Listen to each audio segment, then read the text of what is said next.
how to fix Blue Protocol, Star Resonance, lag. I'm gonna show you a few different fixes.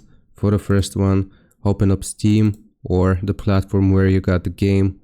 I'm gonna go into my library, find the game itself, Blue Protocol, click on the gear icon here, manage, and you wanna click on properties. The first thing that I suggest doing is turning this on if you don't have it already. Enable the Steam overlay while in game. Then you wanna go into installed files and just verify the integrity of the game files. Once you have done this, we can proceed to the next step. You will click on browse here, which is going to take us to the folder where the game is installed. Click on it, right click on the game itself, show more options, properties, go to the compatibility tab and check these three options.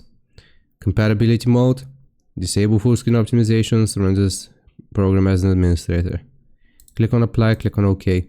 And if you want to fix lag, the last method that I'm going to show you here, you want to open up your computer search. Search for CMD, command prompt, right click, run as admin, yes, and you want to type this command.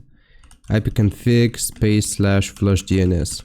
This is going to make sure that your internet settings are, correct. Press enter. Then you want to restart your PC, and that is how you do it. Hope this helps. Leave a like and sub. I'll see you next time.